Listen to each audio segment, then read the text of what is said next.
郭台铭显然并还没有死心哦，还在活动哦，中南部还在活动啊，等等哈。那陈玉珍哦，这支持郭台铭就抛，应该有个防专条款哦，保留换候的空间啊。所以当时洪秀柱都可以一个防专条款，为什么现在不行有呢？还没有提名啊？这个7月23，国民党才全代会才正式提名啊。周立伦说：“你不要长他人威风，为丽云创造话题啊。”那陈玉珍提的防专条款是15%啊，就不能低于15%了啊。侯友宜说：“我们团结在一起会走得更远，最后我们一定会赢啊！”现在虽然民调不是最高啊，那周立伦也说呢，张善政，你看他们去上周去合体嘛啊，说张善政一开始参选很辛苦啊，但是拿下了监共选区桃园呢，希望侯友宜也是这样啊。那另外呢，这个周立伦把他的北桃部队招回来了啊。当过新北啊，当过桃园的首长嘛，说现在为了大选要备战啊。那侯友宜的竞选总部要在7月前正式成立啊。那另外呢，郭台铭啊，那国民党说我们绝对不换侯友宜，亲痛仇快的言论到此为止了，不要再讲什么换侯啊，亲痛仇快。那我们要整合郭台铭，而且很乐观啊，而且呢，相信郭台铭承诺支持国民党人选。你国民党不是讲过吗？郭台铭说要支持。谁被提名就要支持谁吗？啊，你现在怎么想自己选呢？哦，所以呢，相信郭台铭会承诺的啊。那关公不是都很这个重然诺吗？哦，那选前7个月啊的这个，他这边用了3个民调机构了哈。那基本上呢，这个赖清德啊，这 TBS 做柯文哲是第1啊，那其他基本做呢，柯文哲是第2，侯友宜。3个都是第3啊。那另外呢，这个苗栗啊，在竹南中港慈玉宫即将洗港这个活动呢，郭台铭又跟钟东锦县长在一起合体，所以就郭台铭没有停止啊，马不停蹄，到处在跑的哈。那另外呢，一部分的韩粉也没归队哦，加上郭台铭很多人对他有期盼哦，所以这是为什么侯友宜民调高不起来在这个地方，因为有些人可能就不讲。或者他去支持柯文哲，或者怎么样，他就是不愿意说这个时候我支持侯友宜啊。那所以呢，国民党这个团结这个老问题啊，到底一直不能解决，到底怎么回事哈？那另外呢，这个台湾民意基金会的董事长尤益农是说，陈水扁当开始是只有21%，对不对？还是赢啊？哦，所以呢，蓝营要反省啊，哦，等等啊。那这个尤益农是说换人或是柯侯配了。哦，侯柯配柯侯配啊，和这种事情是无情无义的。但是我觉得国民党现在大概也没有换人的空间，也是不太可能的啊。现在只有侯友宜自己把自己壮大起来，脱胎换骨，让人家眼睛一亮，说啊，侯友宜变了哈，才有机会了。那凤馨怎么看？我觉得真正的问题其实出在说，每一天的话题其实它都需要有一个能够吸引读者、观众、乐听人的重要话题。如果说今天侯友宜阵营没有办法创造出一个能够吸引乐听人的话题，然后这社会就会创造出一个对他不利的话题，这就是最简单的一个因素。所以侯友宜其实他要做的事情就是不断创造议题。那这个不断创造议题有属于你自己的老议题，比如说两岸，这是你自己的老议题，理论上你就应该要让这个议题让自己不断加分，不断加分。其实我觉得能源政策也是如此。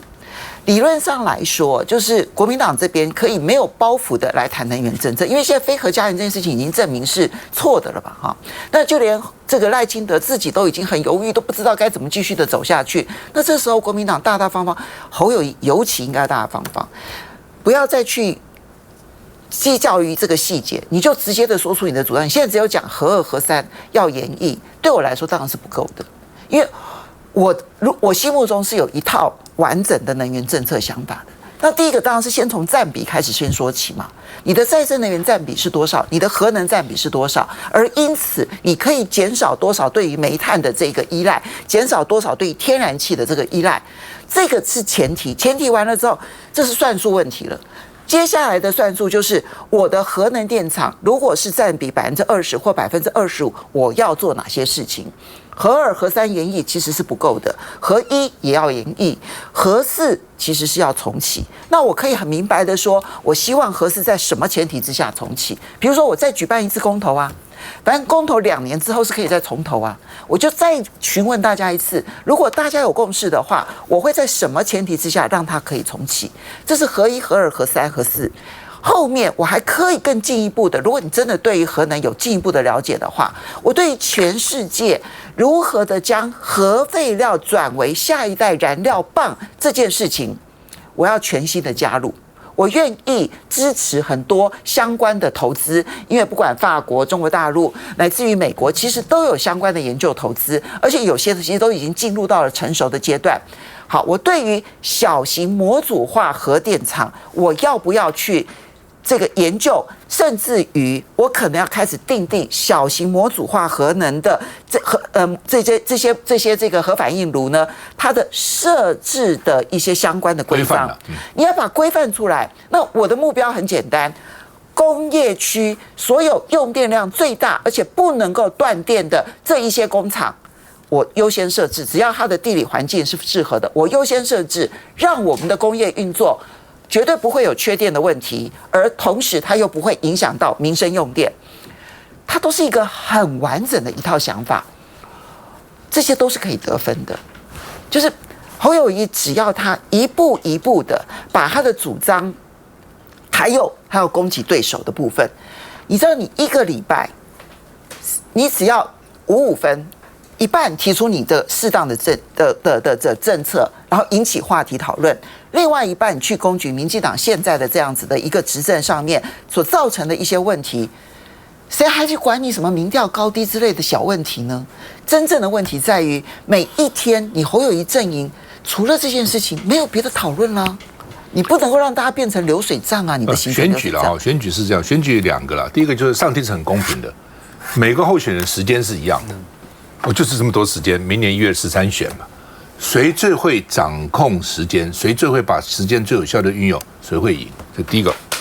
第二个，谁犯的错误最少，谁犯的错误是可以弥补的错误，有些错误是不能弥补的哦，谁会赢。第三个，谁决定议题，谁决定战场，谁决定时间哦，谁赢。就是说我要决定什么议题，这个议题在什么时候抛出来，我抛出来以后让对方措手不及，对方要回应，你谁能够掌握这样的优势，你就赢。所以其实选举对上帝来讲真的公平啊，都是我就给你们多时间嘛，那你们来比嘛，看到底要怎样嘛。来，永平，刚才在谈这个电的政策哈，我实在必须很语重心长的讲我在端午节连假之前呢，参加了一个会议，我听到那个国发会哈的一个报告呢，我大吃一惊，因为国发会呢，他们现在在研究的是一个世界的2050年的碳净零排放的一个规划路径。换句话说呢，其实很迫切了这个不是到2050年，到2050年的碳的排放要归零。可是事实上呢，从2024、25之后到2030呢，你有很多产品，你如果用的是火力发电不管它是煤还是这个油天然气，其实你的产品是根本卖不出去的。那这件事情我们国发会明明知道，可是呢政府呢却没有在能源政策上做调整。那国发会呢在那个报告里面天马行空的是什么？我今天跟大家讲，大家一定会吓坏了。它的预备呢，我们国家所谓的2050年碳净零排放的规划呢，是到了2050年的时候，绿电的占比呢50%到60%。各位观众朋友，我们讨论了这么久，马英九的8年呢，那天还在赵先的节目吵架，罗志强跟谁在吵架，说马英九的时候，到底绿电有没有做到5？好，那不管有没有做到5，起码马英九做到了4点多。那蔡英文到现在8年要结束的，他连4%都没有做到。现在整个绿电呢不到8%。那换句话说呢，我们一个8年的总统都做4%的绿电好了。那到了2048年，我们再3个8年的总统下去，我们的绿电的占比加起来20%而已啊，也那个国发会现在期待的所谓绿电的50%、60%，难怪会出现刚才这个很多国土规划讲的很害怕的那些教授说的，你就是全台湾的农田全部通通不要种作物了，通通都给你装满太阳能光电板也不够啊。所以换句话说，你火力发电不能做了。刚才那个我们这个孟凯也讲了，那个现在火力发电它一直提高它的占比，他也知道也不能做了。这些通通都不能做了以后，你除了重启核电，你重新动用核能，你还有什么解决方案？完全没有解决方案了嘛。所以刚才大家还在谈说，到底核能占比是什么？我认为核能的占比，不管是20%或25%。如果面对2050的这样的一个全球的这个零碳排放的计划来说，很可能都是过分保守的。所以在这种状况底下，今天我们在谈总统选举的问题的时候，请大家一定要注意总统候选人的真正重要的主张。那回到侯友宜，我觉得侯友宜在2大问题上面绝对不要再模糊面对了。一个是如何稳定台海和平的复谈的两岸主张，第二个呢，就是你要更明确你的核电的步骤跟政策。那就这一点来讲呢，虽然大家可能觉得对侯友宜的速度改变还不是很满意，可是我觉得在台大那场的演讲有看到侯友宜的改变，至少他在处理关于国家定位前提底下，他讲得很坚定，然后回答得很有力，那他也产生了他的一定的攻击性，只是侯友宜跟他的团队所有的速度要加快才行。不，我也不知道这到底信还是不信了啊。对民进党可能是信了啊，蔡英文民进党运气不错了哈。本来照理讲，今年天气这么热，早就应该发生危机了，为什么没有？你知道吗？为什么？工业衰退。我们去年根据统计，去年我们总用电量是2794.5亿度，比前年衰退1.3%。你不要小看这1.3%，是很重要的哦。工业衰退2.8%，对，住宅区衰退3.1%，对，只有服务业稍微好一点，涨5%。今年的前4个月，去年已经比前年衰退了，今年前4个月比去年前4个月衰退3.3%，用电一直在衰退，所以救了民进党啊，因为电量用电没那么多嘛，因为所以没有停电啊。但是对台湾的经济好吗？